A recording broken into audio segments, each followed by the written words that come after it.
4 años, recorriendo la Sierra Tarahumara, le habían enseñado a leer el terreno. Cada piedra suelta, cada raíz expuesta, cada tramo donde las lluvias de octubre convertían tierra en trampa. En la caja trasera viajaban cajas de vacunas, antibióticos, jeringas, material de sutura y medicamentos donados.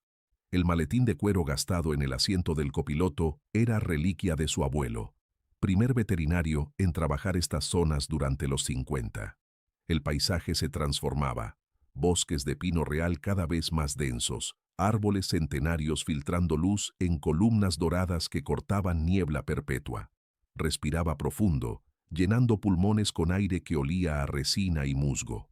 Este era su elemento después de rechazar la vida urbana que su exesposo quería en Hermosillo. Llegó al ejido San Rafael cuando el sol tocaba las cimas occidentales. 3 cabañas de troncos con techos de lámina oxidada se agrupaban alrededor de corral, donde cabras flacas masticaban pasto seco.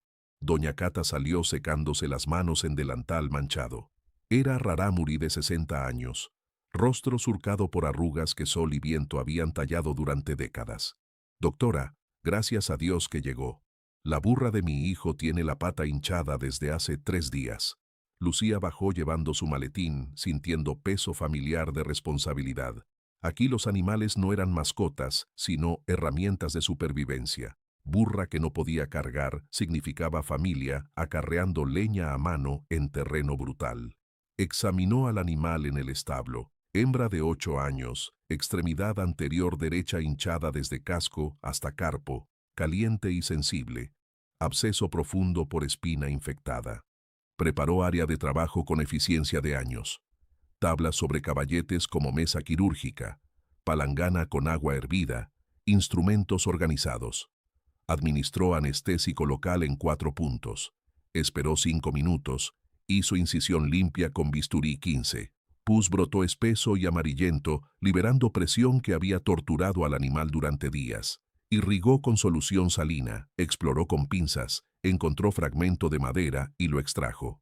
Mientras suturaba con puntos interrumpidos, pensaba en la promesa hecha a su abuela moribunda. La anciana había sido curandera tradicional, conocía cada planta medicinal de la Tarahumara. Tú estudiaste con los blancos, aprendiste su ciencia, pero no olvides que aquí la gente necesita quien cure a los animales que les dan de comer. Regresa, mija. Lucía había cumplido. Después del divorcio y 2 años en clínica urbana tratando poodles con ansiedad, había regresado.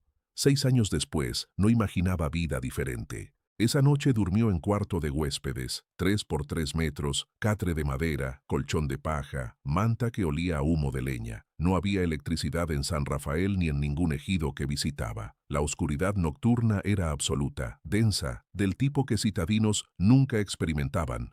Se había acostumbrado a moverse por tacto y memoria cuando necesitaba levantarse. Por la ventana sin vidrio, veía cielo sembrado de estrellas tan brillantes que parecían formar manto sólido. El silencio era tangible, quebrado ocasionalmente por aullido distante de coyote o crujido de ramas. Cerró los ojos sintiendo paz que solo encontraba en lugares donde presencia humana era apenas susurro en inmensidad natural. Despertó antes del amanecer con frío de octubre. Temperatura nocturna cerca de 0, aliento formando nubes visibles. Se vistió rápido con capas térmicas, camiseta, franela, chamarra acolchada.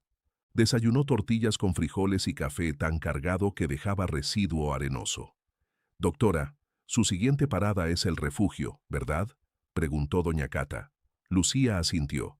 5 horas de camino siguiendo cañada hacia el oeste, ejido de 5 familias donde vacunaría ganado menor. Doña Cata la acompañó a la camioneta con expresión preocupada. Tenga cuidado, mi compadre de los alisos dice que anda algo raro. Animales nerviosos, perros ladrando sin razón, venado destripado de forma nunca vista.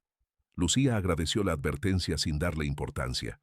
Rancheros siempre reportaban cosas raras, luces inexplicables, ganado extraño, presencias en bosque, parte superstición, parte interpretación errónea de fenómenos naturales.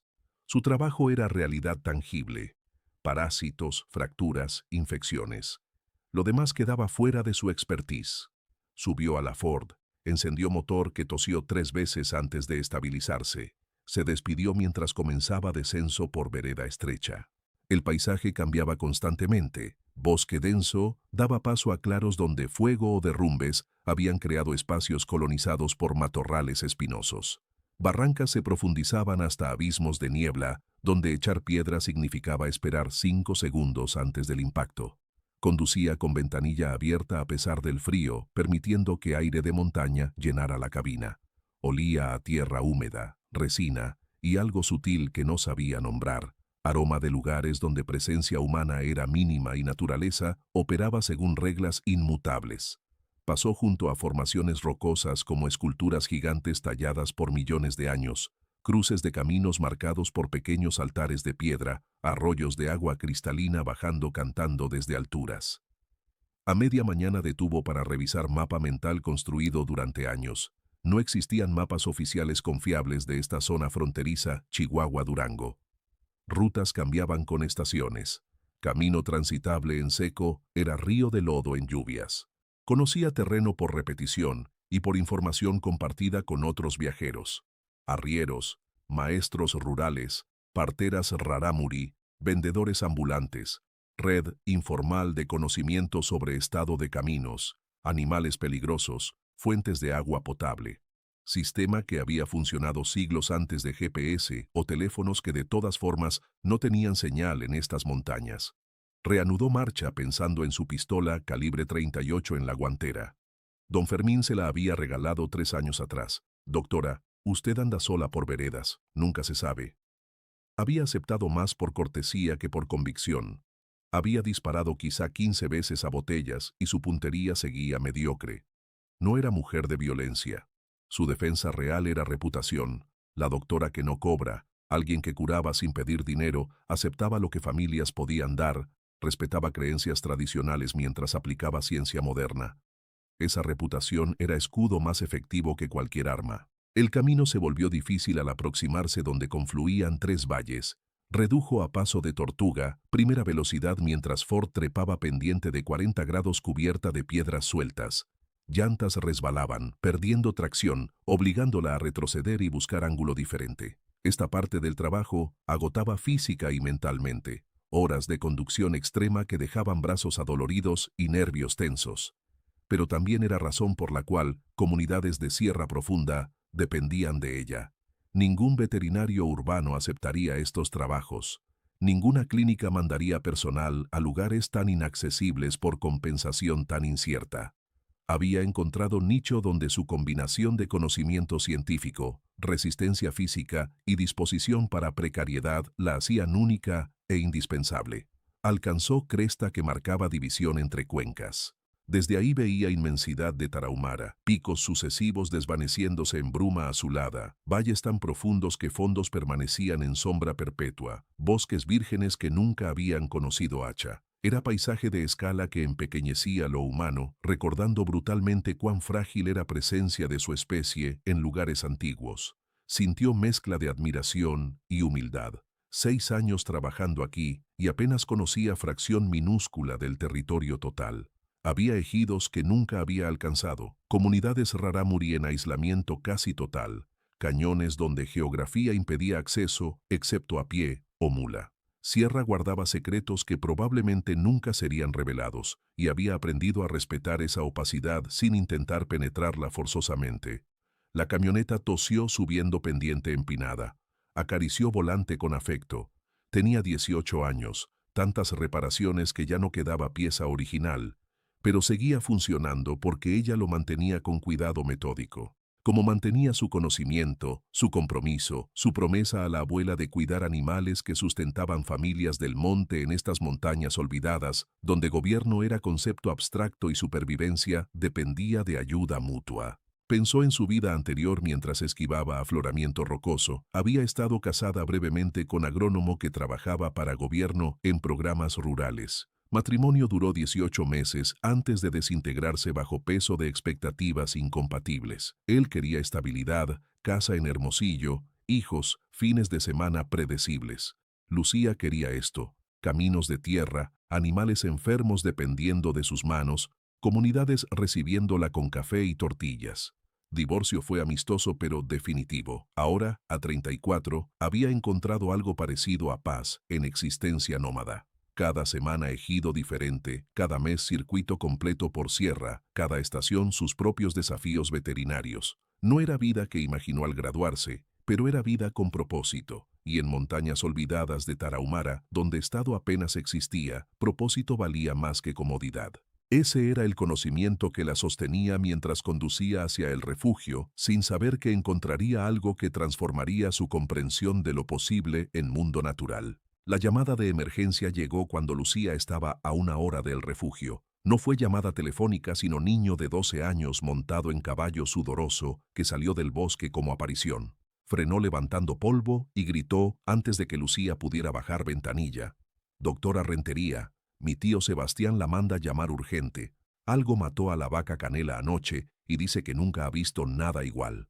El crío hablaba entre jadeos, ojos muy abiertos, expresión de quien ha presenciado algo que mente infantil no logra procesar. Lucía detuvo la camioneta y le indicó que subiera. El niño amarró caballo a defensa trasera y trepó a la caja aferrándose a medicamentos mientras Animal lo seguía al trote de bestia agotada. 20 minutos después, llegaron al rancho de Sebastián Morales. Propiedad modesta con cabaña de troncos, establo techado con lámina, corral de madera y 3 perros atados ladrando con frenesí histérico. Sebastián esperaba junto al corral con expresión de hombre que ha dormido mal y visto peor. 48 años, manos callosas de trabajo desde niño, rostro curtido por décadas de sol. «Doctora, gracias por venir tan rápido. Es la Canela, mi mejor vaca lechera. Estaba preñada de 7 meses y algo la atacó durante madrugada». Voz quebrada al hablar. Lucía comprendió. En economía de subsistencia, vaca preñada representaba inversión de meses más promesa de becerro que valdría 3,000 pesos en San Juanito. Siguió a Sebastián hasta el establo. Olor la golpeó primero. Sangre fresca mezclada con contenido intestinal. Excremento de animal aterrorizado. Y algo más que no identificó inmediatamente. Tufo almizclado casi félino, pero no exactamente. Vaca Canela yacía de costado sobre paja empapada, todavía viva, pero agonizando. Respiraba en estertores que producían sonido húmedo burbujeante. Ojos desorbitados mostrando blanco completo, lengua hinchada colgando, temblores espasmódicos recorriendo cuerpo. Lucía se arrodilló y comenzó examen. Temperatura corporal baja indicando shock profundo, pulso filiforme y errático, mucosas blancas fantasmales señalando pérdida masiva de sangre. Pero fue al examinar abdomen cuando su respiración se detuvo y algo frío le recorrió columna. Cavidad abdominal había sido abierta con violencia tremenda, pero también precisión aterradora. No era desgarramiento caótico de oso, ni perforaciones múltiples de coyotes. Era corte profundo y limpio que había penetrado cuero grueso, atravesado músculo abdominal, abierto peritoneo exponiendo vísceras. Intestinos se derramaban parcialmente. Útero vacío, rasgado desde cuerno derecho, bordes irregulares, mostrando donde algo había jalado con fuerza descomunal. «Le sacaron el becerro», murmuró Sebastián estrangulado. «Anoche cuando encerré, estaba bien. Esta mañana a las 6 la encontré así, todavía viva después de horas de agonía». Lucía palpó bordes de herida con dedos enguantados, ignorando sangre tibia empapando látex. Precisión sugería mandíbulas que habían cerrado y arrancado en movimiento único controlado. Su mente veterinaria procesaba información contradictoria vertiginosamente. Profundidad del corte requería fuerza superior a cualquier depredador nativo de Tarahumara. Pumas atacaban cuello buscando yugular, no abdomen. Osos destrozaban con garras y mordidas múltiples, creando patrón completamente diferente. Lobos mexicanos, prácticamente extintos en estado salvaje, cazaban en manada atacando extremidades para derribar presa, después matando con mordida a garganta. Esto no correspondía a ningún patrón conocido. Y lo más perturbador, Atacante había seleccionado específicamente el feto, ignorando toneladas de carne disponible. Ese nivel de selectividad requería inteligencia, conocimiento anatómico, propósito más allá de simple impulso de alimentación. La vaca emitió mugido débil que sonó a súplica. Lucía evaluó rápidamente. Hemorragia interna continuada. Imposibilidad de cerrar heridas sin quirófano equipado. Shock irreversible. Animal llevaba horas muriendo lentamente.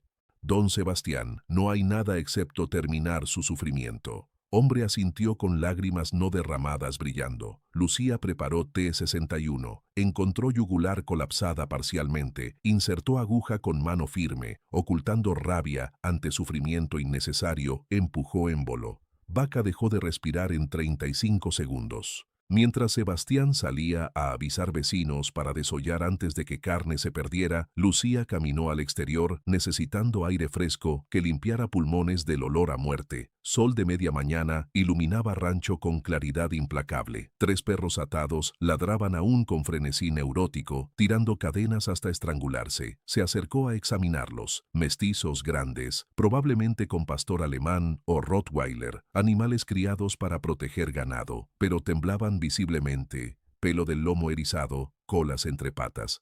Cuando extendió mano intentando calmarlos, retrocedieron hasta donde cadenas permitían, gimiendo. Había tratado cientos de perros traumatizados, golpeados, atacados por depredadores, asustados por tormentas. Estos exhibían síntomas de terror profundo, midriasis pupilar extrema, jadeo acelerado, salivación excesiva, incapacidad de responder a comandos familiares. Comenzó a inspeccionar perímetro del rancho buscando evidencia. Terreno alrededor del establo estaba embarrado por lluvia reciente, condición ideal para preservar huellas. Las encontró a 5 metros de la puerta, impresiones que le provocaron escalofrío involuntario. Eran marcas de 4 patas innegablemente, pero patrón estaba completamente equivocado. Huellas traseras mostraban distribución de peso, sugiriendo postura semierguida, como si animal hubiera estado caminando en algo intermedio entre locomoción cuadrúpeda y bípeda. Se arrodilló y midió con mano extendida. Huella delantera izquierda tenía 20 centímetros de largo por 14 de ancho, 5 dedos claramente marcados, garras dejando surcos profundos de 6 centímetros en lodo. Almohadillas plantares enormes, sugiriendo peso corporal muy superior a cualquier canino o felino salvaje de región. Siguió rastro hasta cerca de alambre de púas que rodeaba propiedad. En tercer poste, encontró evidencia que transformó inquietud profesional en algo más visceral y primitivo.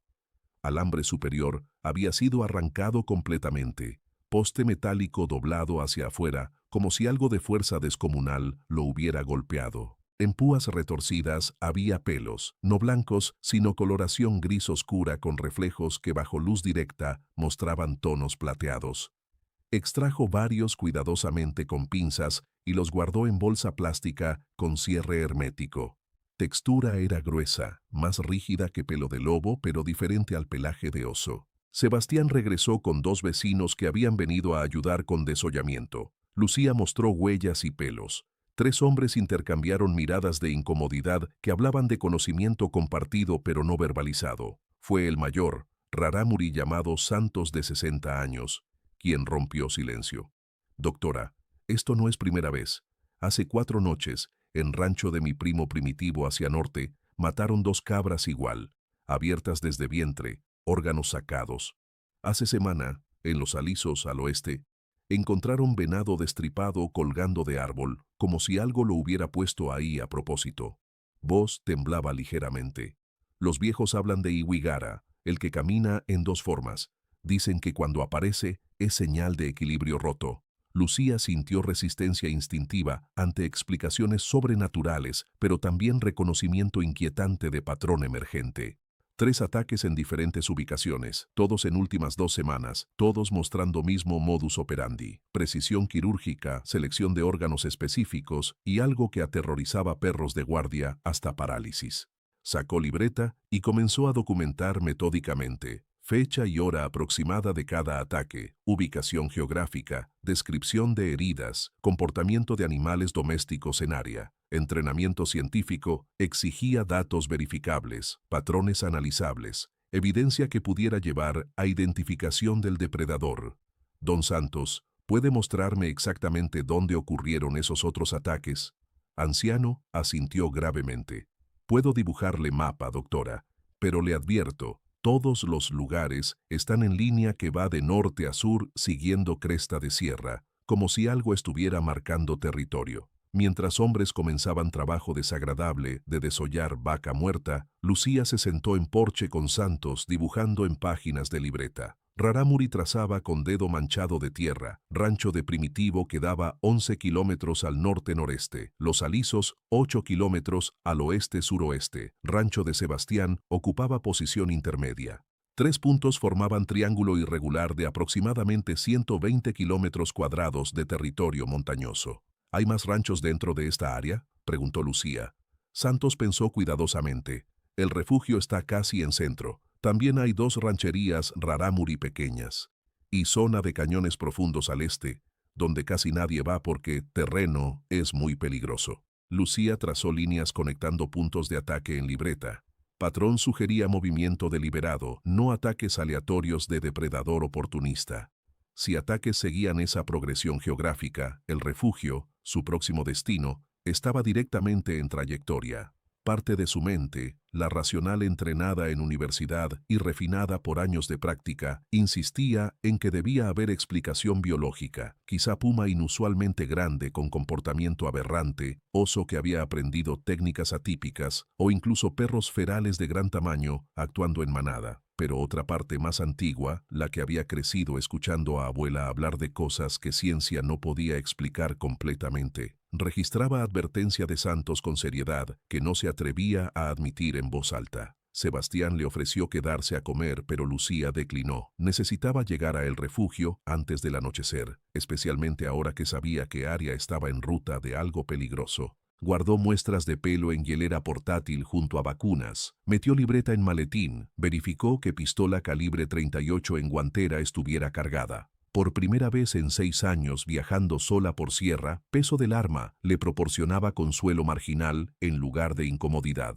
Subió a camioneta y reanudó trayecto hacia el refugio, pero ahora cada sombra entre árboles parecía potencialmente amenazante. Cada crujido de rama provocaba respuesta de adrenalina e inmensidad del bosque que antes le parecía pacífica, ahora se sentía opresiva y llena de presencias ocultas. Camino descendía siguiendo curso de arroyo estacional que en octubre llevaba apenas hilo de agua cristalina. Conducía más despacio de lo normal, dividiendo atención entre vereda irregular y bosque circundante. Pinos aquí eran particularmente densos, con sotobosque de helechos y arbustos que limitaban visibilidad a menos de 20 metros. Perfecta cobertura para emboscada. Se reprendió por permitir que imaginación se desbocara, pero no podía negar sensación creciente de ser observada. Era sentimiento sin base racional, pura intuición animal, pero suficientemente fuerte para mantener músculos tensos y respiración superficial. Pasó junto a árbol caído que bloqueaba parcialmente camino, obligándola a maniobrar cuidadosamente alrededor del tronco masivo. Fue entonces cuando lo vio en lodo fresco al lado del tronco, huella perfecta, misma configuración imposible que había visto en Rancho de Sebastián. Esta era reciente. Tan reciente que agua todavía filtraba en impresión desde suelo saturado. Detuvo camioneta y bajó con corazón martillándole en pecho. Se arrodilló junto a huella y colocó mano al lado para referencia de escala. Marca era enorme, claramente de pata delantera, con garras que habían penetrado 8 centímetros en lodo blando. Pero lo que hizo contener aliento fue profundidad desigual de impresión. Parte frontal de pata había ejercido doble de presión que posterior, como si animal hubiera estado parcialmente erguido cuando pasó por aquí. Miró alrededor, buscando más huellas, y las encontró formando línea que se alejaba del camino hacia espesura del bosque. Patrón de zancada era irregular. 3 o 4 huellas cuadrúpedas normales, seguidas por 2 que mostraban distribución de peso bípeda. Se incorporó lentamente, sintiendo como cada instinto de supervivencia le gritaba que regresara a camioneta y saliera inmediatamente. Bosque que momentos antes había sido simplemente denso, ahora parecía activamente hostil, lleno de espacios oscuros donde algo grande podría estar agazapado observándola. Caminó hacia atrás sin dar espalda al bosque hasta que manos tocaron metal caliente de puerta. Solo entonces se volvió, subió de salto, cerró con seguro patéticamente inadecuado contra cualquier depredador de tamaño suficiente para dejar huellas como esas. Encendió motor con manos temblando ligeramente y aceleró más rápido de lo prudente por camino rocoso, levantando cortina de polvo. Llegó a el refugio 40 minutos después cuando sol comenzaba descenso final hacia horizonte occidental. Ejido consistía en 5 familias distribuidas en pequeño valle protegido, con escuela abandonada sirviendo como bodega comunal y capilla de madera sin techo, donde ocasionalmente pasaba sacerdote itinerante. Miguel Ángel Soto, hombre de 39 años que administraba único molino de Nixtamal, funcionando en 50 kilómetros, salió a recibirla con expresión de alivio visible. Doctora, gracias a Dios que llegó. Necesitamos que revise urgente al ganado. Algo anda muy mal en zona. Antes de que Lucía pudiera responder o bajar equipo, mujer salió corriendo de una de casas gritando con voz aguda de pánico: Miguel Ángel, ven rápido, el corral de gallinas, están todas muertas. Lucía y Miguel Ángel corrieron hacia gallinero, estructura de madera y malla ciclónica anexa a vivienda principal. Lo que encontraron transformó inquietud de Lucía en certeza aterradora que cambiaría todo. 19 gallinas yacían esparcidas por interior del corral, cada una con cuello quebrado de forma tan limpia que parecía trabajo quirúrgico. No había plumas arrancadas en lucha, no había sangre derramada en patrón caótico, no había evidencia del desorden típico de ataque de comadreja, zorrillo o perro feral. Simplemente aves muertas con cuellos rotos mediante aplicación de fuerza controlada y precisa. Lucía se arrodilló y examinó cadáveres más cercanos, todavía tibios. Muerte había ocurrido hace menos de 3 horas. Pero lo que aceleró su pulso, hasta sentir palpitaciones en sienes, fue descubrir que solo 4 gallinas habían sido consumidas parcialmente, y 4 mostraban idéntico patrón de alimentación.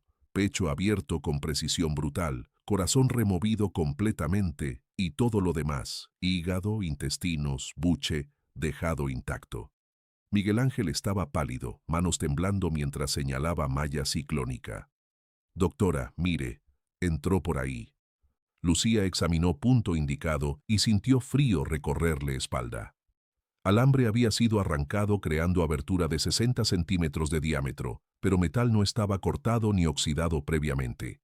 Había sido forzado con presión continua hasta que cedió. Marcas en alambre mostraban dónde algo lo había jalado repetidamente, probando resistencia, aplicando fuerza calculada hasta encontrar punto de ruptura.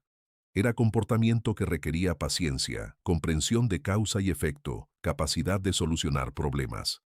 No era ataque frenético de depredador hambriento, sino entrada deliberada y metodológica de algo que sabía exactamente qué estaba haciendo. Y lo más perturbador, atacante había matado 19 gallinas, pero consumido solo 4 corazones. Resto de muertes habían sido innecesarias, excesivas, casi como práctica o demostración de capacidad. ¿Dónde están sus perros?, preguntó Lucía con voz tensa. Miguel Ángel silbó y 2 animales aparecieron desde detrás de casa, mestizos grandes con algo de pastor alemán y mastín, ambos con rabo entre patas y temblando tan violentamente que era visible a 5 metros. No se acercaron al gallinero. Cuando Lucía extendió mano intentando examinarlos, retrocedieron gimiendo con sonido agudo de terror puro, pupilas dilatadas al máximo, a pesar de luz todavía brillante. Jadeaban con respiración rápida y superficial.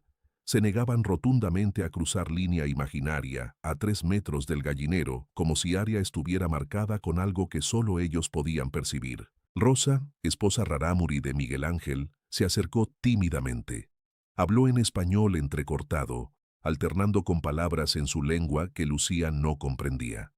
Miguel Ángel traducía con expresión cada vez más sombría. Dice que anoche escuchó algo caminando alrededor de casa. Pasos pesados, haciendo crujir ramas secas. Perros no ladraron, solo gimieron y se escondieron bajo porche. Ella miró por rendija de ventana y vio sombra grande moviéndose entre árboles. A veces caminaba en 4 patas como perro o lobo, pero a veces se erguía y caminaba como hombre. Ojos brillaban color ámbar cuando luz de lámpara de querosene los alcanzaba, y el olor... Rosa se detuvo buscando palabras. Dice que olía a perro mojado mezclado con sangre vieja y algo más, algo sin nombre, pero que hizo que cada pelo de su cuerpo se erizara. Lucía sintió peso del conocimiento acumulándose como piedras sobre pecho.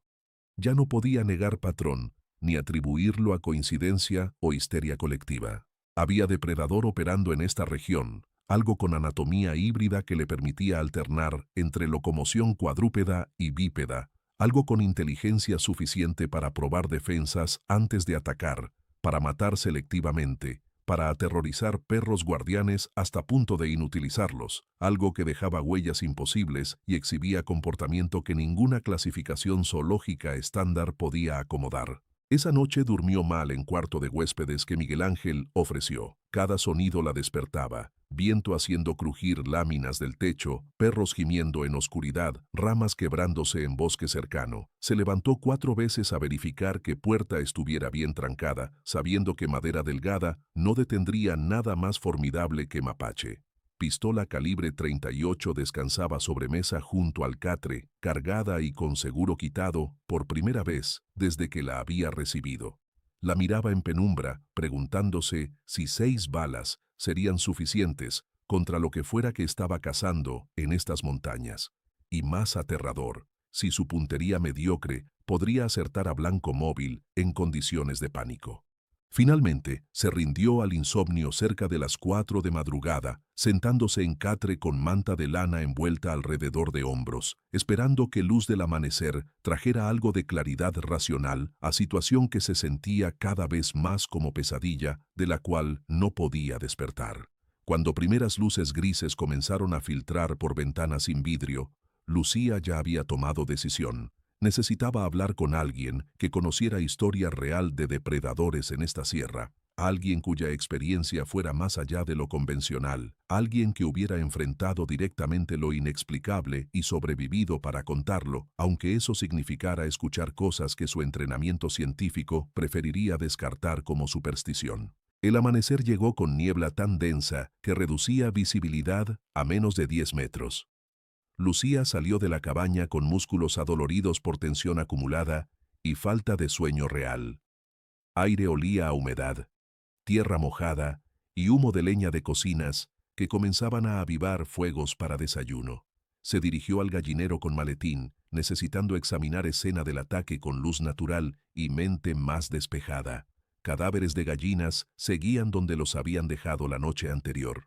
Se arrodilló y comenzó examen metódico de heridas en cuellos. Fuerza aplicada había sido extraordinaria, pero también increíblemente controlada.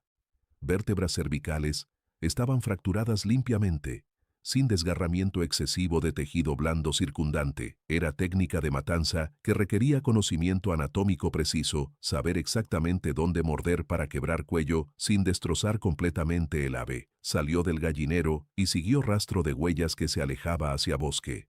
Niebla dificultaba visibilidad, pero lodo retenía impresiones con claridad cruel. Marcas mostraban progresión aterradora. Atacante había llegado en locomoción cuadrúpeda, pero al acercarse al gallinero patrón cambiaba. Huellas traseras se profundizaban y delanteras mostraban distribución de peso diferente, como si criatura se hubiera semierguido para inspeccionar estructura. Siguió rastro durante 100 metros hasta que huellas desaparecían en terreno rocoso, donde piedra expuesta no retenía marcas. Pero encontró algo más. En corteza de pino joven había surcos profundos a altura de 2 metros del suelo. Eran marcas de garras, 4 líneas paralelas que habían arrancado tiras de corteza y penetrado hasta madera clara del interior. Colocó mano sobre marcas para comparar escala. Garras que habían creado esos surcos tenían separación de 12 centímetros entre sí, y profundidad de penetración sugería fuerza aplicada casualmente, casi como estiramiento o afilado de uñas más que ataque serio. Lo más perturbador, altura de marcas indicaba que criatura había estado completamente erguida cuando las hizo, alcanzando elevación imposible para cualquier cuadrúpedo nativo de México. Regresó al ejido para encontrar a Miguel Ángel preparando café en olla de peltre sobre fogón de leña. Hombre tenía ojeras profundas, revelando noche igualmente insomne. «Doctora, necesitamos ayuda real. Esto está más allá de lo que podemos manejar nosotros». Lucía asintió, pero sabía realidad. Ayuda oficial tardaría semanas en llegar, si es que llegaba. Estaban a 6 horas del pueblo más cercano con presencia policial, y autoridades raramente respondían a reportes de ataques de animales en zonas remotas, a menos que hubiera víctimas humanas. Conozco a alguien, dijo después de beber trago de café amargo. Un hombre llamado Macario que vive solo cerca del Cañón del Cobre. Era tratador de animales, trabajó en ranchos grandes cuando joven. Si alguien en Sierra conoce depredadores inusuales, es él. Miguel Ángel frunció ceño. ¿Don Macario el Manco? Ese viejo dice cosas raras, doctora. Habla de perros fantasma y otras historias que nadie cree. Lucía insistió. Raras o no, necesito hablar con alguien que tenga experiencia más allá de lo convencional. Dame indicaciones para llegar. Miguel Ángel suspiró y dibujó ruta aproximada en tierra con palo. Seguir cañada principal hacia este durante 2 horas, después subir por vereda, apenas visible marcada con cairn de piedras, hasta encontrar cabaña de troncos en claro pequeño.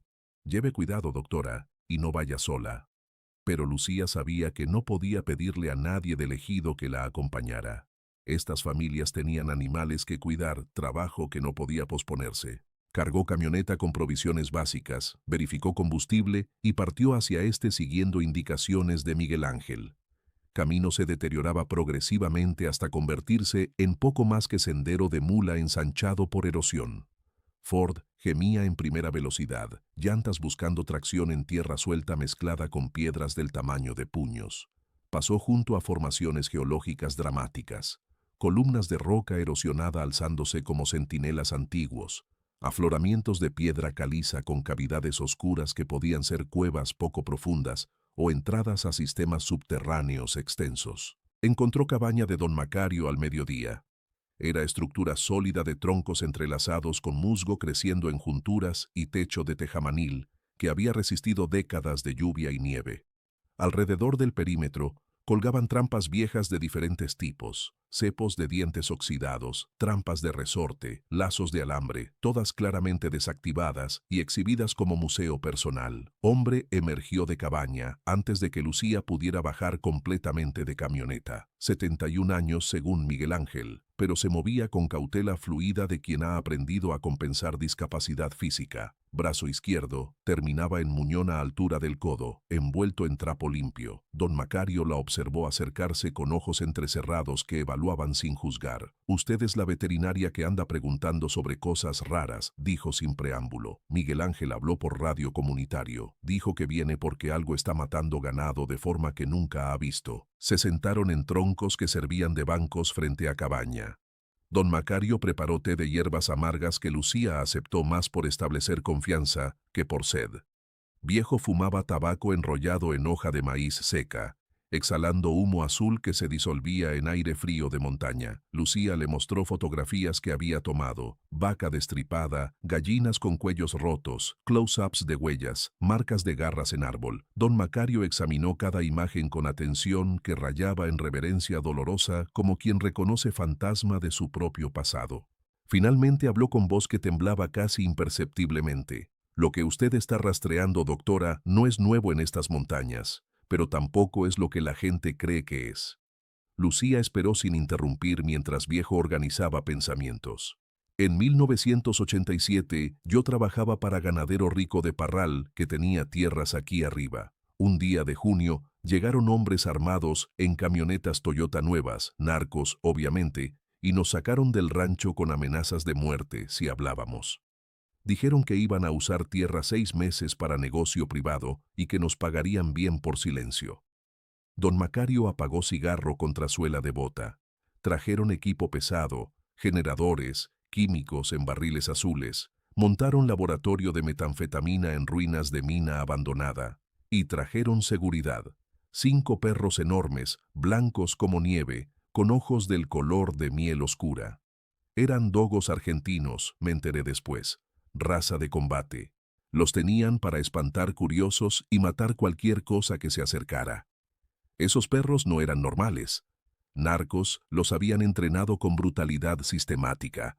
Los encadenaban con grilletes de acero, les daban de comer carne viva, los azuzaban para que atacaran cualquier cosa que se moviera. Los estaban convirtiendo en armas vivientes. Yo los vi una vez de lejos. Animales de 40, 50 kilos de músculo puro, mandíbulas que podían partir fémur bovino, y en ojos esa mirada que no era de perro doméstico, sino de algo más oscuro. Hizo pausa para encender otro cigarro. En octubre de ese año llegaron militares. Hubo balacera que duró 3 horas, helicópteros, explosiones, caos total. Cuando terminó, narcos estaban muertos o arrestados, laboratorio destruido. Pero perros habían escapado durante confusión. Militares buscaron a los perros por 4 días. Encontraron a 2 muertos por disparos, pero otros 3 desaparecieron en sierra. Soldados dijeron que probablemente morirían de hambre porque eran perros domésticos sin instinto de caza. Don Macario rió sin humor. Se equivocaron brutalmente. Esos animales habían sido entrenados para matar y habían probado suficiente sangre para despertar algo primitivo en su genética. 3 semanas después empezaron a aparecer animales muertos en ranchos dispersos, cabras con gargantas arrancadas, venados destripados, un caballo que fue derribado y parcialmente consumido. Huellas eran de perro, pero del tamaño que ningún perro debería tener. Gente empezó a llamarlos fantasmas blancos porque aparecían y desaparecían sin ser vistos. Pero eso fue en 87. Han pasado 16 años. Ningún perro vive tanto tiempo. Lucía interrumpió por primera vez. Don Macario la miró con expresión de quien va a revelar verdad que preferiría mantener enterrada. Exacto, doctora. Ningún perro individual. Pero, ¿qué pasa si se reprodujeron? 3 meses después de primeros ataques, cazadores encontraron madriguera en cueva profunda. Adentro había restos de camada, 8 cachorros que habían muerto por exposición o falta de cuidado materno, pero marcas en cueva sugerían que otros habían sobrevivido lo suficiente para ser destetados. Se tocó muñón inconscientemente. Han pasado 16 años, doctora. Si esos perros se aparearon entre ellos y después sus crías se aparearon, estaríamos hablando de 4 o 5 generaciones completas criadas en estado completamente salvaje, sin contacto humano, sin domesticación, aprendiendo a cazar como lobos pero manteniendo cuerpo y fuerza de dogos de combate. La implicación biológica era aterradora pero científicamente plausible. Perros ferales no eran fenómeno nuevo. Poblaciones existían en todo mundo, pero esos procesos de feralización tomaban cientos o miles de generaciones. Lo que don Macario describía era diferente. Dogos argentinos, animales ya en extremo superior del espectro canino, en términos de tamaño y fuerza, liberados en ecosistema sin depredadores naturales que los controlaran. Pero pelos que encontré son grises oscuros con reflejos plateados, objetó Lucía. Dogos argentinos son completamente blancos. Don Macario asintió lentamente. Ahí es donde historia se pone más complicada, porque en 93, 6 años después del escape original, algo cambió. Ataques se volvieron diferentes, más violentos, más calculados, y huellas comenzaron a mostrar ese patrón que usted ha visto, el que alterna entre 4 y 2 patas. Se levantó con dificultad y entró a cabaña, regresando con caja de metal oxidada. Adentro había cráneo canino del tamaño de cabeza humana adulta, junto con fragmentos de huesos largos. Encontré esto hace 8 años en cueva abandonada. Había 5 esqueletos completos. Dogos blancos habían formado manada, sí, pero eventualmente murieron. Pero antes se cruzaron con algo más. Lucía tomó cráneo con manos temblorosas. Estructura era masiva, con cresta sagital pronunciada indicando músculos masticatorios tremendos. Caninos superiores medían 7 centímetros desde raíz hasta punta. Pero había anomalías. Mandíbula era más robusta que de cualquier perro, arco cigomático estaba expandido brutalmente y cavidades orbitales mostraban posicionamiento más frontal que lateral. ¿Con qué se cruzaron?, preguntó, aunque parte de ella no quería conocer respuesta. Don Macario guardó silencio largo momento. Hay historias en sierra, doctora, historias que Rarámuri cuentan en voz baja, que mestizos descartan como superstición. Historias sobre Iwígara, el que camina entre formas, el nahual, hombre lobo si quiere usar término europeo. Yo tampoco creía hasta que hace 11 años me encontré cara a cara con algo que no era perro, no era lobo, y definitivamente no era humano. Se tocó muñón nuevamente. Estaba revisando trampas de conejo al amanecer cuando lo escuché moverse en matorral. Pensé que era venado. Lo que salió de entre arbustos medía 2 metros cuando se paró sobre patas traseras. No completamente erguido como humano, pero suficiente para alcanzar mi garganta. Cabeza era enorme, más ancha que cualquier lobo. Cuerpo era músculo puro cubierto de pelaje gris oscuro que bajo luz del amanecer mostraba reflejos plateados. Y ojos, doctora, eran ámbar profundo, casi dorados, y me miraban con inteligencia que ningún animal debería tener.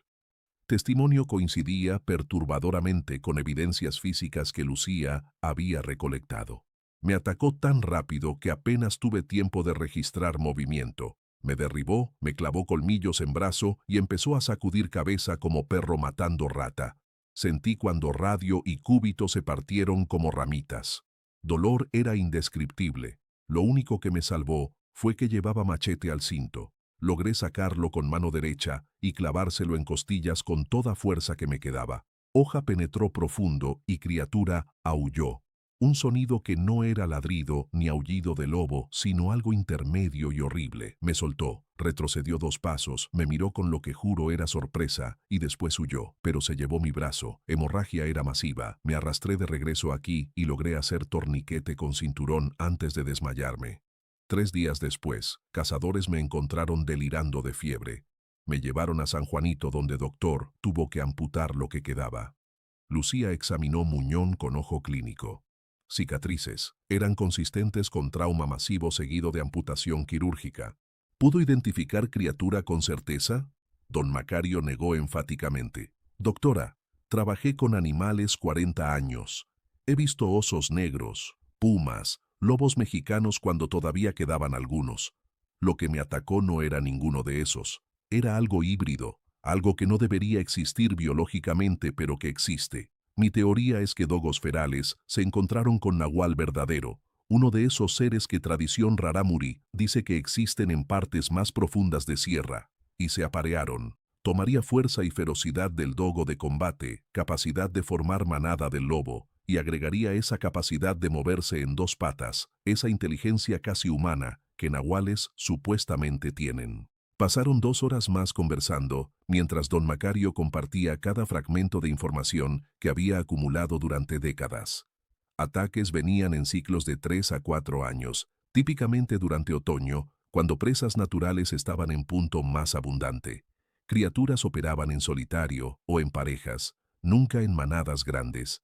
Marcaban territorio con urina y arañazos en patrones geométricos casi deliberados, y mostraban comportamiento que sugería memoria espacial avanzada. Regresaban a mismos lugares, evitaban áreas donde habían sido heridos y parecían aprender de cada encuentro con humanos armados. Lo más aterrador, dijo don Macario mientras guardaba cráneo de vuelta en caja, es que están evolucionando. Cada generación es más grande, más inteligente, más adaptada. Lo que me atacó hace 11 años probablemente era de segunda o tercera generación. Lo que está cazando ahora podría ser cuarta o quinta, más refinada, más peligrosa. Y doctora, hay algo más que debe saber. Los ataques recientes que usted documentó no son de los dogos blancos. Lucía sintió confusión. ¿Cómo que no? Los pelos que encontré, don Macario la interrumpió. Esos pelos grises plateados son de otra cosa, de la criatura que yo enfrenté, del nahual. Los dogos blancos todavía existen en estas montañas, doctora. Son territoriales, agresivos con invasores. Y lo que está cazando ahora, ese hombre lobo de pelaje gris, acaba de cometer error fatal. Expandió su territorio de caza hacia zona que los fantasmas blancos consideran suya, y ellos no toleran competencia. La revelación golpeó a Lucía como avalancha. Había 2 amenazas en la sierra, 2 linajes de depredadores híbridos y estaban en curso de colisión. La noticia llegó al tercer día de estancia de Lucía en el refugio. Niño de 14 años, entró corriendo con ojos dilatados de terror. Don Primitivo, lo encontraron muerto, lo mató el Iwí Gara. El silencio que siguió fue absoluto. Don Primitivo Sánchez, ranchero de 63 años cuyas cabras habían sido atacadas semanas atrás, había sido encontrado muerto en su propiedad a 50 metros de su casa. Caravana de 3 camionetas llegó al rancho cuando sol alcanzaba cenit. Lucía viajaba con Miguel Ángel y don Macario, seguidos por Aurelio, hijo de Primitivo, con 5 hombres armados. Cuerpo yacía cubierto con lona azul, pero mancha oscura de sangre se extendía varios metros. Cuando Aurelio retiró lona, Lucía vio confirmación de peores temores. Garganta arrancada exponiendo vértebras, brazo derecho con fracturas múltiples por sacudida violenta, 4 líneas paralelas de garras penetrando pecho, fracturando costillas, perforando pulmón. Separación entre marcas, 13 centímetros. Profundidad sugería fuerza brutal, aplicada casualmente. Murió de shock y asfixia, murmuró Lucía. Tardó 3 o 4 minutos. No pudo gritar porque tráquea estaba destruida. Don Macario rastreaba perímetro. Esperó aquí.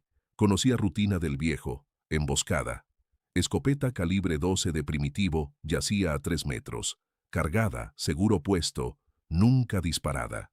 Ataque había sido tan explosivo que hombre experimentado no tuvo oportunidad.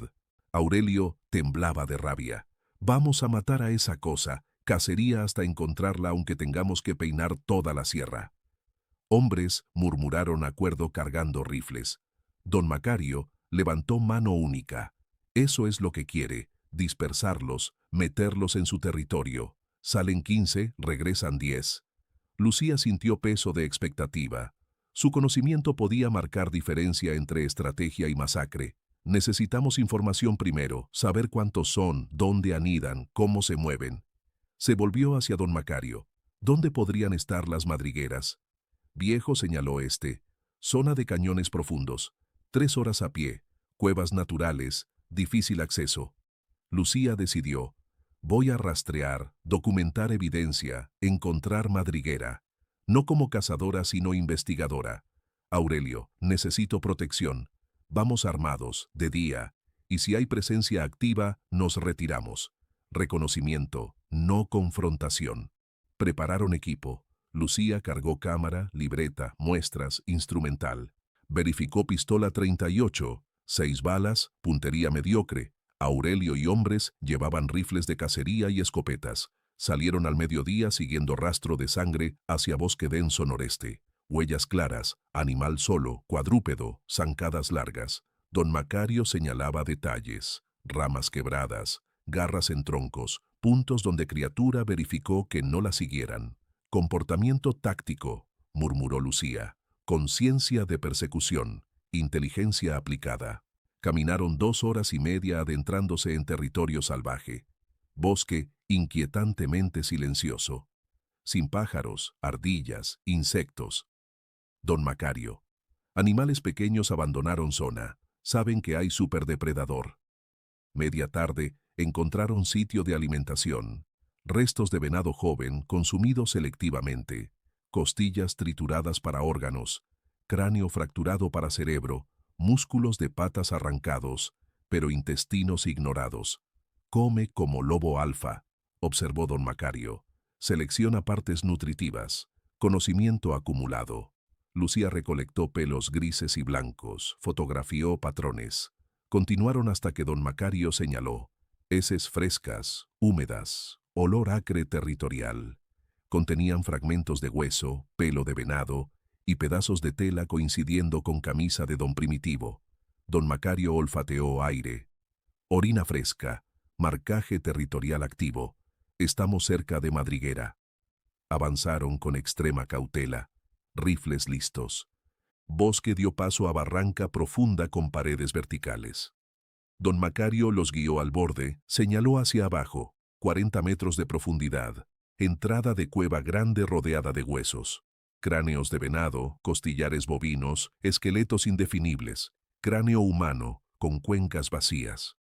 Lucía enfocó binoculares, sintiendo náusea. Dentro, distinguió movimiento. Sombras grandes. 3, quizá 4 individuos. Moviéndose agitados, alertados por olores humanos. Ya vimos suficiente, urgió don Macario. Sabemos dónde están, cuántos son. Retiramos ahora. Retrocedieron sin dar espalda a barranca. 30 metros después, aullido que congeló sangre. Vocalización gutural. Ganido agudo casi humano descendiendo a rugido profundo. Sonido rebotó, amplificándose cuando otras voces se unieron. Lucía contó. 4, posiblemente 5 individuos coordinados. Caminen rápido, no corran, ordenó don Macario.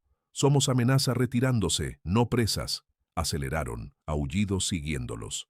A 80 metros vio primera criatura, enorme, pelaje gris oscuro con reflejos plateados, pecho de barril, extremidades anteriores desproporcionadas, cabeza masiva. Se detuvo, olfateó, giró hacia ellos, ojos ámbar dorado con evaluación consciente. No atacó, observó, ladeó cabeza. Dio 3 pasos hacia ellos en locomoción cuadrúpeda pero postura permitiendo bipedestación instantánea. Apareció segunda criatura desde ángulo diferente. Tercera, flanqueo coordinado. ¡Disparen!, gritó Aurelio. Bosque explotó. Balas, silbando, tierra levantada, una impactando hombro de criatura más cercana. Aulló de dolor pero no cayó, retrocediendo estratégicamente detrás de tronco. Otras se reposicionaron sin huir. Más disparos, estruendo, pólvora, casquillos tintineando.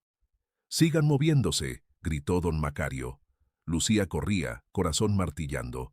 Una criatura cerró a 40 metros. La vio en detalle, músculos flexionándose, mandíbulas babeando, garras arrancando tierra, ojos con inteligencia perturbadora. Apuntó temblando, disparó 3 veces. Vio mancha oscura en costado izquierdo. No letal, pero dolorosa. Criatura retrocedió gruñendo, mostrando colmillos. Alcanzaron afloramiento rocoso con cobertura defensiva. Se parapetaron, rifles apuntando. Criaturas dejaron de perseguir activamente, pero no se fueron. Lucía las veía moviéndose entre árboles, sombras grises apareciendo y desapareciendo. Contó 5, posiblemente 6 individuos. Algunos enormes machos alfa de 70 u 80 kilos. Otros más pequeños pero igualmente peligrosos. Todos exhibían paciencia depredadora. «Esperan que oscurezca», susurró don Macario verificando luz restante. «De noche tienen ventaja absoluta».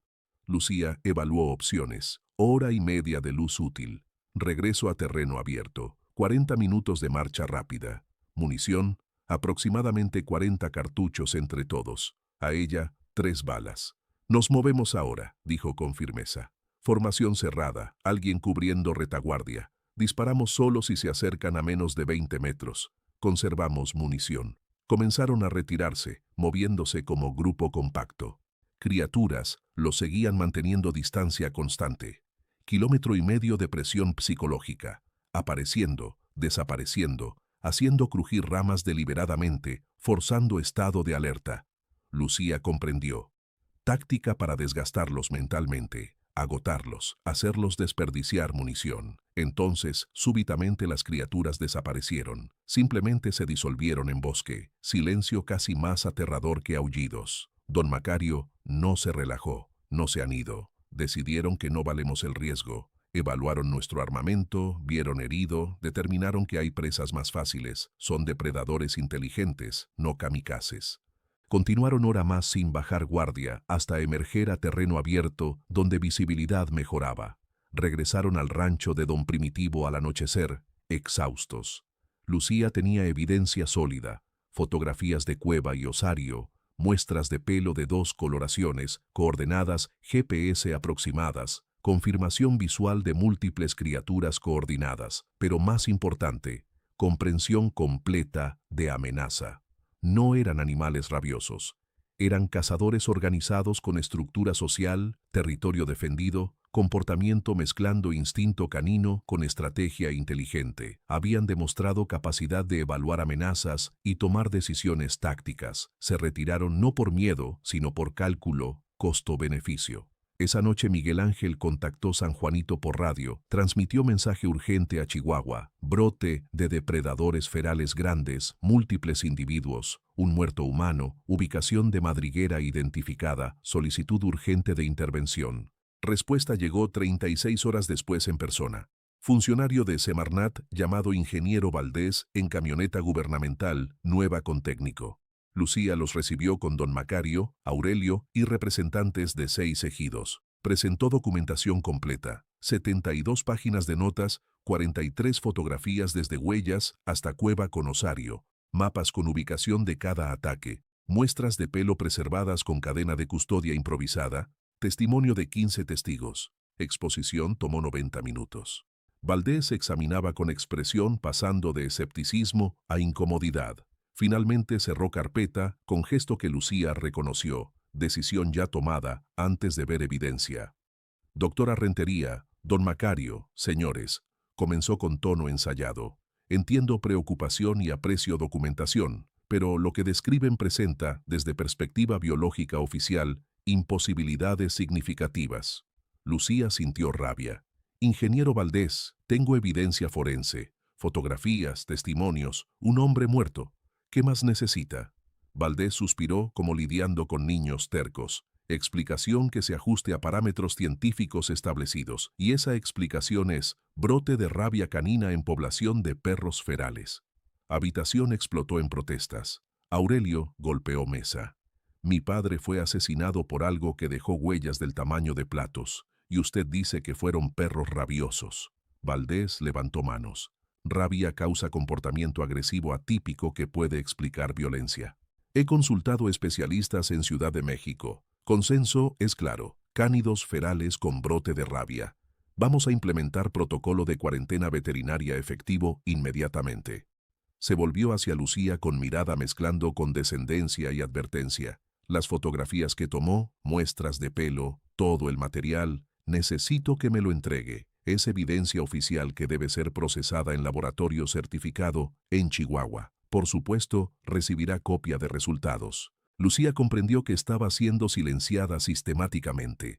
No con amenazas, sino con burocracia convirtiendo evidencia en archivos clasificados que nadie vería. Don Macario la miró. Te lo advertí. Sistema no estaba interesado en verdad incómoda. Estaba interesado en contención de pánico, evitar que historias de híbridos llegaran a medios nacionales.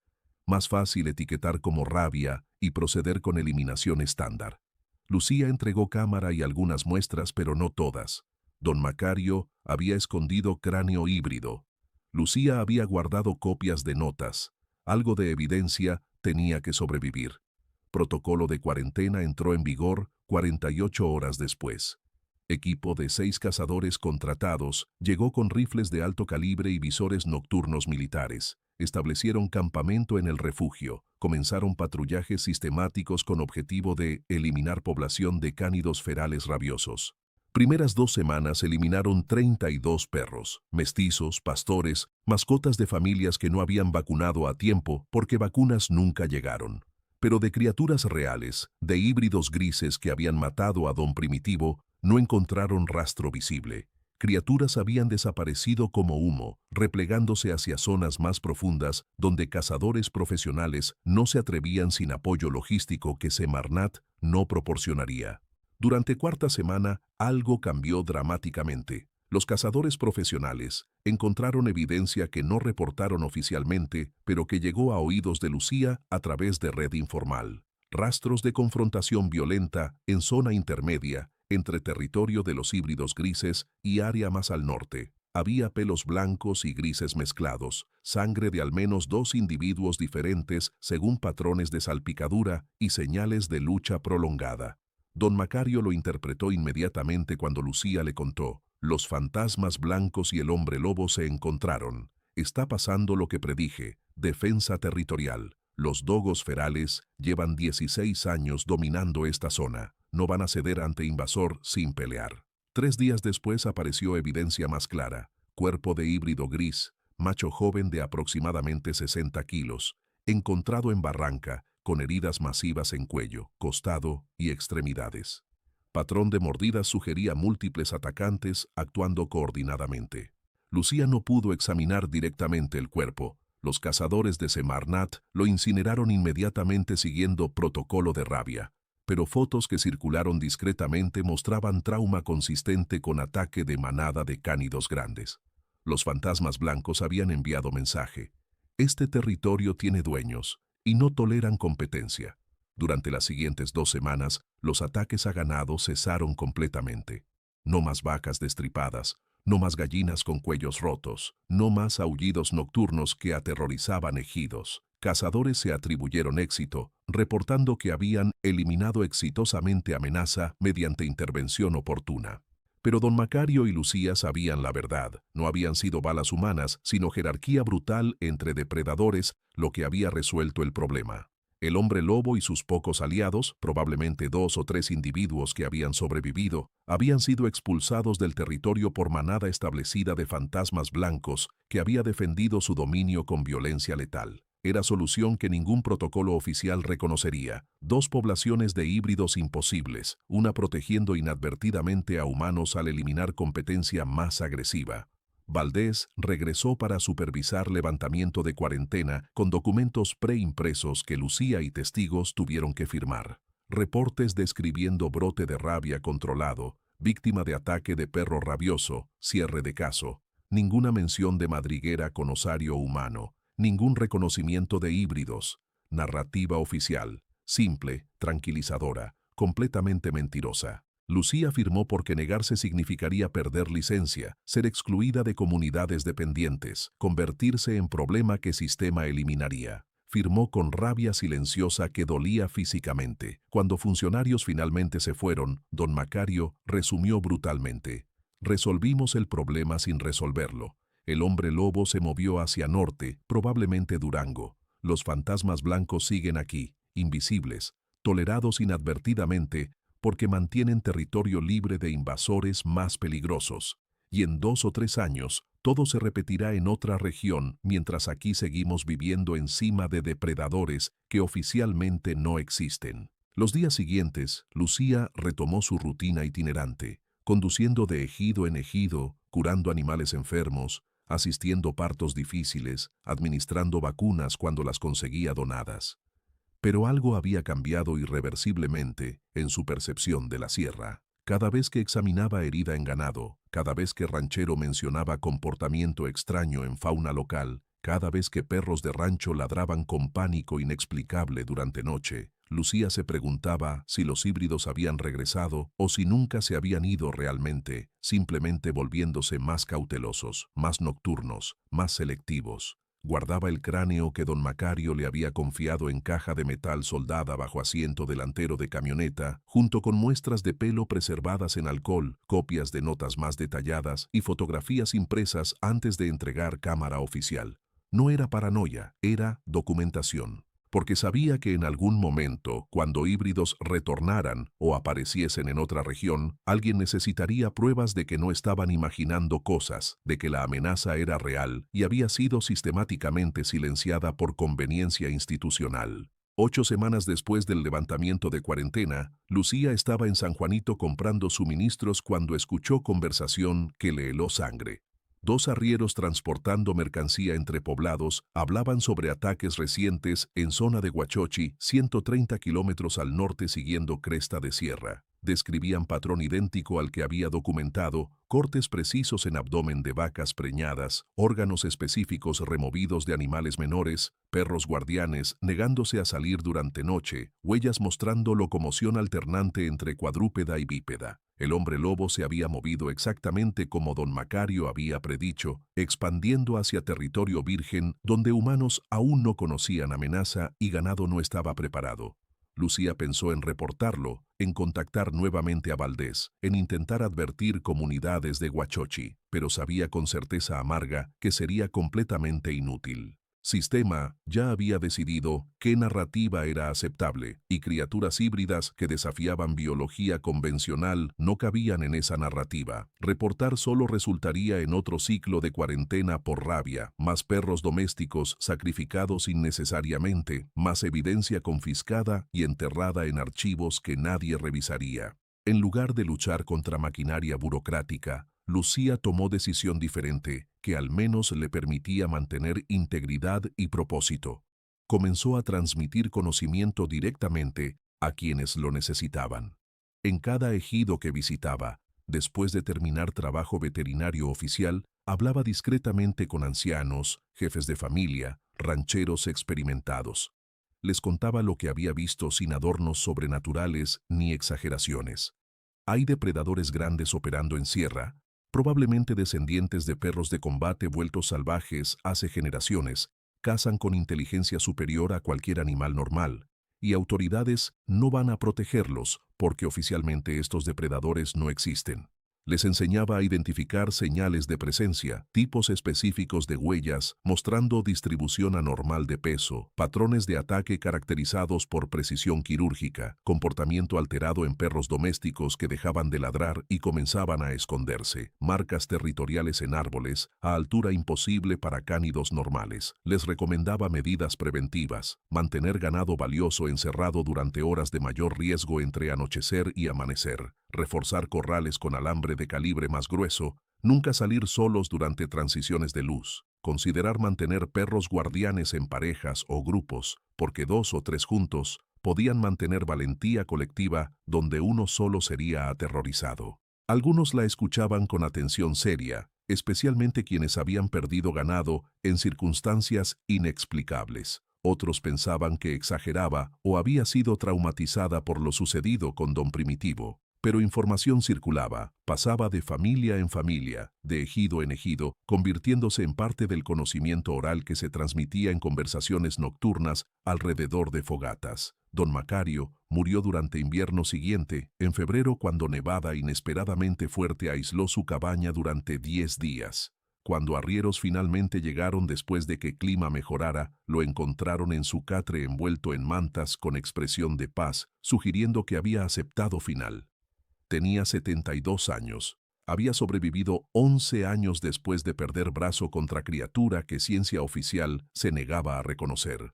En su funeral en pequeña capilla de madera, Lucía escuchó a asistentes hablar del viejo con mezcla de respeto y superstición. Decían que había sobrevivido encuentro con Iguigara y vivido para advertir a otros. Decían que su brazo perdido era precio pagado por conocimiento prohibido. Lucía no corrigió interpretaciones que mezclaban catolicismo con cosmología rarámuri. Comprendía ahora que ciencia y tradición no eran opuestas, sino complementarias. Su conocimiento veterinario le permitía entender biología tangible de amenaza, mientras cosmovisión rarámuri proporcionaba marco cultural para procesar lo que ciencia podía describir pero no explicar completamente. Un año después del ataque que mató a don Primitivo, Lucía recibió carta oficial de Semarnat en sobre con membrete gubernamental, firmada por Valdés, ahora promovido a director regional de fauna silvestre, agradeciéndole formalmente por valiosa colaboración durante crisis de rabia canina de 2003 y otorgándole reconocimiento oficial por servicio sobresaliente a comunidades rurales en condiciones de aislamiento extremo. Adjuntaba certificado impreso con firma digital y escudo nacional. Lucía leyó carta una vez sintiendo náusea, después la quemó en estufa de leña. No quería reconocimientos por complicidad forzada en encubrimiento. Quería que verdad importara más que conveniencia política, pero había aprendido que en zonas olvidadas de México, donde Estado era apenas concepto abstracto, verdad era lo que gente decidía creer basándose en experiencia directa transmitida oralmente. Los ataques continuaron esporádicamente durante años siguientes, apareciendo en diferentes regiones de Tarahumara, en patrón migratorio, que Lucía rastreaba meticulosamente en libreta privada, guardada junto con evidencia escondida.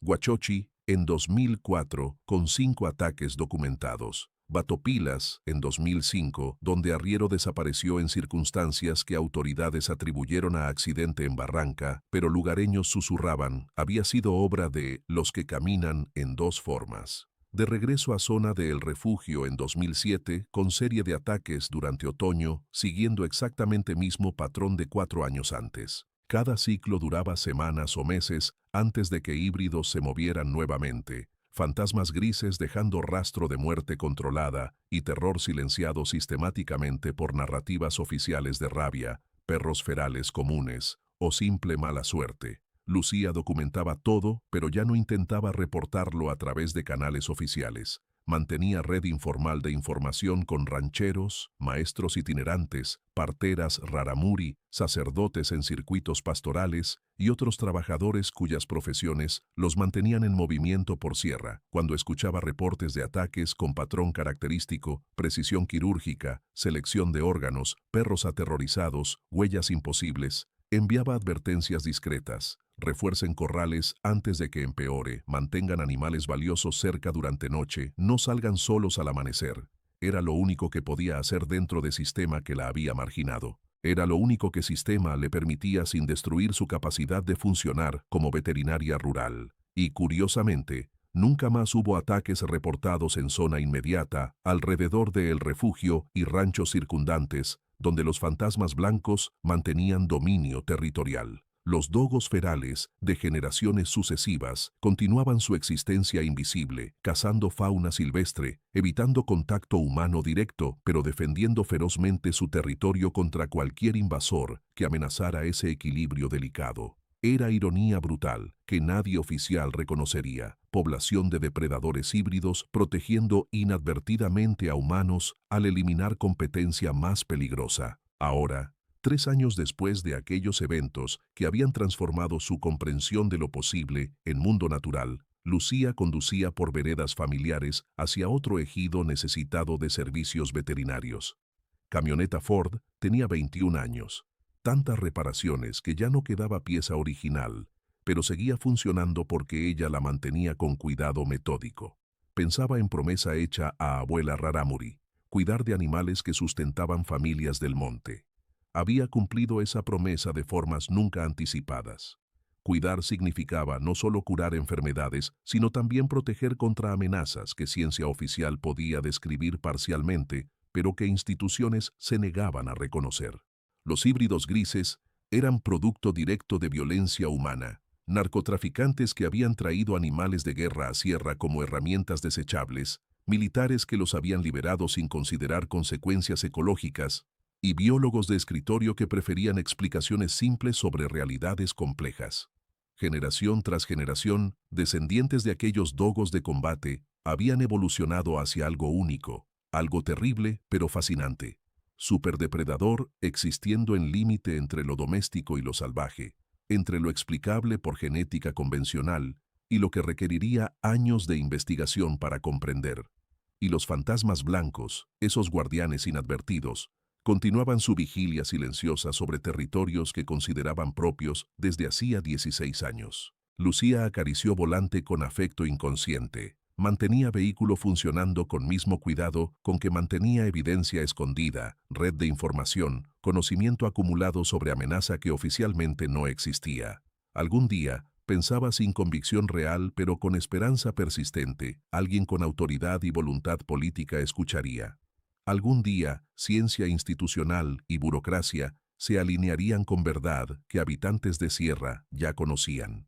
Hasta entonces, Lucía Rentería seguiría siendo la doctora que no cobraba, mujer que curaba animales y advertía discretamente sobre depredadores que gobierno se negaba a nombrar. Seguiría documentando en libreta privada, preservando evidencia física que algún investigador futuro quizá encontraría valiosa, transmitiendo conocimiento que podía salvar vidas o al menos ganado. Porque en montañas olvidadas de Tarahumara, donde silencio institucional era tan denso como niebla llenando barrancas cada amanecer, memoria oral era único archivo que realmente importaba, y mientras sombras de tarde comenzaban a trepar por laderas y primeros sonidos nocturnos emergían, búhos llamándose, coyotes probando voces y ocasionalmente ese aullido diferente que hacía que perros se escondieran gimiendo, Lucía sabía con certeza que los híbridos también recordaban. Recordaban sabor de presa fácil, recordaban territorios fértiles, recordaban que humanos podían ser ignorados o eliminados dependiendo de circunstancias. La sierra era inmensa, escondites innumerables, y criaturas habían demostrado paciencia que superaba ciclos humanos de atención. Volverían. Siempre volvían cuando condiciones eran apropiadas, cuando nueva generación alcanzaba madurez, cuando presión poblacional requería expansión territorial, cuando memoria humana se había desvanecido lo suficiente. Y cuando lo hicieran, habría alguien, Lucía esperaba que alguien preparado por conocimiento que ella estaba preservando, que sabría leer señales, que comprendería que monstruos más peligrosos no nacían de mitología pura, sino de intersección entre ambición humana, violencia institucionalizada y selección natural operando en vacío de supervisión. Esa noche, acampando en ejido pequeño cuyo nombre ni aparecía en mapas oficiales, Lucía compartió café con familia Rarámuri. Patriarca le preguntó si era verdad que había visto a los Iwigara. Lucía consideró respuesta. Vi depredadores grandes que no encajan en categorías que me enseñaron. Vi evidencia de inteligencia que ningún animal salvaje debería tener. Vi violencia calculada, no instintiva. Si eso los convierte en Iwigara según sus tradiciones, entonces sí, los vi. Hombre asintió como si ella hubiera confirmado algo que ya sabía. Los ancianos dicen que cuando equilibrio se rompe, naturaleza busca nuevas formas de restaurarlo. A veces esas formas son terribles. Lucía miró llamas de fogata pensando en esa afirmación. Los híbridos eran terribles, sí, pero también consecuencia lógica de acciones humanas específicas. Introducción de especies exóticas de combate, liberación no controlada en ecosistema sin depredadores naturales, abandono institucional de población rural expuesta a consecuencias. No era justicia cósmica. Era causa y efecto operando en escalas de tiempo biológico que políticos raramente consideraban porque carreras se medían en periodos de 3 o 6 años, mientras evolución operaba en generaciones. Bebió café sintiendo peso de conocimiento que no podía compartir completamente sin arriesgar capacidad de continuar trabajando. Era carga solitaria, pero alguien tenía que cargarla. Cuando se retiró al cuarto de huéspedes, espacio diminuto con catre y manta, sacó libreta privada y agregó nueva entrada fechada. Había escuchado rumores de ataques recientes cerca de Krell, siguiendo patrón familiar. Anotó detalles compartidos, agregó observaciones sobre cómo patrón territorial parecía expandirse siguiendo corredores naturales de fauna. Guardó libreta junto a muestras y fotografías. Algún día, esta información podría importar. Algún día, alguien con recursos y autoridad podría decidir que verdad valía más que conveniencia. Hasta entonces, continuaría su trabajo silencioso, curando animales que podía curar, documentando amenazas que otros preferían ignorar, transmitiendo advertencias que podrían salvar vidas en montañas, donde gobierno había decidido que algunas verdades eran demasiado complicadas para reconocer oficialmente. Y en oscuridad absoluta, mientras viento hacía crujir láminas y perros ladraban nerviosamente ante algo que solo ellos percibían, Lucía se durmió con pistola bajo almohada y certeza de que había monstruos reales acechando en sierra. Monstruos que no necesitaban magia para ser aterradores, solo biología mal comprendida, violencia heredada y silencio cómplice de instituciones que habían elegido ceguera sobre responsabilidad.